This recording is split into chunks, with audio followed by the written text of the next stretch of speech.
Agora, qual que é a fórmula mágica para você conquistar essa vaga? Né? Já que eu estou falando tanta vantagem, contando tanto caos, vocês estão pensando que eu estou mentindo, qual que é a grande vantagem aí? Temos uma fórmula e ela se chama SBNC. Alguém sabe o significado dessa fórmula? Quem é aluno meu, se tem algum aluno meu assistindo aí, ó, não vai dar spoiler, hein? Por favor, hein? Ai, ai. Ah, tem uma pergunta boa aqui, ó. Há alguma barreira quanto à idade, preferência para estudantes mais novos? Essa é a grande vantagem de você ir para fora do Brasil. Ninguém pergunta a sua idade. Eles não querem saber se você é jovem, se você é velho, se você é meia-idade. Eles querem saber se você tem vontade, se você está a fim de aprender, se você realmente está querendo aquilo ou não. É isso, eles não veem idade, tá? Ninguém pergunta idade. Quando eu fui, o meu professor foi perguntar a minha idade num churrasco. Ele foi perguntar no churrasco, mas quantos anos você tem, que você já é casada, né? Então, né, ainda mais que eu apareci com o marido no meio do processo do visto, essa história é engraçada, viu? Essa história é boa. No meio do processo do visto, eu resolvi aparecer com o marido. Ele, nossa, você é casada, querida? Não sabia, não, achei que era só você que vinha. Então, eles não perguntam idade, eles não querem saber da tua idade, não. Fórmula mágica, hein? SBNC. Senta a bunda na cadeira. O que falta para vocês conquistarem a vaga de vocês é paciência de procurar. A pessoa fica tão animada, mas ela fica tão assim, eu quero achar minha vaga. Aí ela vai lá, ela cata o primeiro professor que ela vê na frente dela, manda um e-mail de qualquer jeito para esse cara e acha que o cara vai gastar o tempo dele respondendo esse e-mail. É claro que ele não vai. Você não gastou tempo fazendo o e-mail, por que ele vai gastar tempo lendo o teu e-mail? Não vai resolver, você vai ter que sentar, se planejar, estruturar o teu processo e realmente procurar, gente, procurar e analisar o que esse professor tem a te oferecer. Você tem que ser criterioso. É o teu futuro que está em jogo, você não pode sair tacando para qualquer lado, não é assim que funciona. E nós temos um checklist, isso, temos um checklist do que você tem que fazer para conseguir a tua vaga. Primeiro ponto, procurar o teu professor-alvo. Sim, você vai jogar um dardo na cabeça desse professor. Você precisa achar esse professor-alvo. E eu recomendo vocês a acharem mais de um professor-alvo. Porque nós vamos receber nãos. Claro que vamos receber nãos. É sempre assim, gente. A gente recebe um monte de não na vida buscando um sim. É assim. Então, você tem que ter uma lista ali de professores. Eu recomendo a galera ter uns 4, 5 professores que têm interesse. Claro que você sempre começa pelo primeiro professor, que é o melhor, que é o bam, que é o cara, assim, dos seus sonhos, aquele que todos os papers que você lê, o nome desse cara tá lá. É esse que você vai começar, e daí você vai baixando o critério conforme vai recebendo não. Você vai ter que enviar um e-mail matador para esse professor, sim, um e-mail que cative o cara. Pensa que esse cara está recebendo e-mail do mundo inteiro. Ele está recebendo um monte de coisa.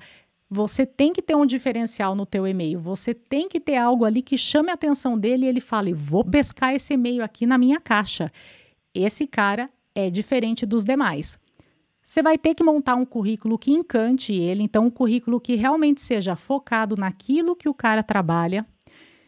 Não adianta catar o Lattes, pelo amor de Deus, não vá baixar o Lattes e mandar aquele calhamaço do Lattes que o cara nem vai entender, é capaz dele até bloquear o seu contato e achar que você é um maluco, né? Vai que você manda uma correspondência, né, para ele assim, né, por carta. Então, não, pelo amor de Deus. Você vai ter que fazer uma entrevista com esse cara, ele vai gostar do teu currículo, vai fazer uma entrevista, essa entrevista tem que ser memorável. Ah, mas então eu tenho que ter um super inglês na entrevista? Vocês vão ver que o inglês é mero detalhe nessa história. Você vai cativar o teu professor de outra forma. E, dependendo do professor que você está aplicando, você tem que conduzir ele pelo processo burocrático do estágio. Por que que você tem que conduzir ele pelo processo burocrático do estágio? Tem muito professor que não sabe como funciona. Sim, ele não sabe. onde que ele entra em contato na universidade para pedir uma documentação para um estagiário de fora ir para o laboratório dele. Da mesma forma que você não sabe como entrar em contato com ele, ele também não sabe como levar você para lá. Você vai ter que conduzir ele nesse processo. Então, se é um professor um pouco mais novo, um pouco menos experiente, você vai ter que ajudar esse professor a chegar lá, tá? E fica aí uma grande dica para vocês. Se você não investe para conseguir o seu estágio em dólar, o professor não investirá em você. Então, mandar e-mailzinho, copia e cola, não vai resolver o problema. Você tem que investir nesse e-mail, você tem que investir na sua pessoa, você tem que investir no teu currículo, para que esse professor fale, eu vou pôr o meu dinheiro nesse cara. Tem gente... Tem gente que fala assim, eu nem vou gastar dinheiro para fazer tal curso porque, não vai valer a pena. Se você não está achando que vale a pena para você, por que o cara vai dar dinheiro para você ir para lá? Vocês têm que pensar nisso. Eu pagaria para eu mesmo ser meu funcionário? Isso que vocês têm que pensar. Tá tendo jogo, a galera tá animada, né? Os palmeirenses piram, né? Os palmeirenses piram e os cachorros ficam doidos, essa é a verdade. Então você tem que pensar nisso. Eu investiria dinheiro em mim? Eu gostaria de ser meu funcionário? Se eu gostar, é sinal que eu sou um cara bom, sinal que eu trabalho bem. Vocês têm que pensar isso, vocês têm que se colocar do outro lado para ver se realmente você é interessante ou não. Às vezes você não é. E a gente aprende a ser interessante, a gente vai evoluindo aí ao longo da vida. Eu tive que elaborar meu currículo em inglês. Eu tenho o Lattes. A gente usa bastante o Lattes no Brasil, mas nunca ninguém me pediu o Lattes.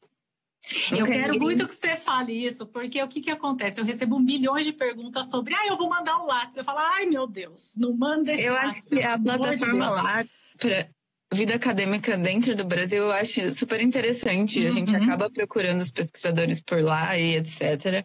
Mas eu acho que o currículo Lattes é muito extenso.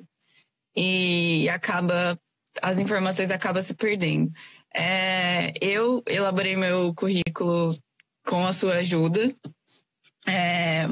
Eu fiz o mais objetivo possível e agora eu tive que elaborar novamente para a aplicação do mestrado. E aí eu reduzi ainda mais as informações que eu coloquei. Perceberam que Lattes você não manda para professor nenhum. Você tem que elaborar um currículo curto, direto ao ponto, uma coisa compacta que realmente chame a atenção do professor. Essa aluna que conversou aí um pouquinho com vocês, ela fez o estágio da graduação dela no Canadá e depois do estágio ela aplicou para o mestrado dela nos Estados Unidos, na Universidade da Flórida. Então veja que para aplicar num estágio, ela fez um currículo. Depois, quando ela foi para aplicar para o mestrado na Universidade da Flórida, ela atualizou o currículo dela e mudou, e deixou mais compacto ainda. Então, conforme passa o tempo, a gente vai ganhando experiência e vai compactando ainda mais o currículo. Parece doido, parece muito diferente, mas é assim que funciona. A gente vai aprendendo a direcionar as nossas habilidades de acordo com a vaga que a gente está concorrendo. Antes, era uma vaga de estágio que ela concorreu lá no Canadá.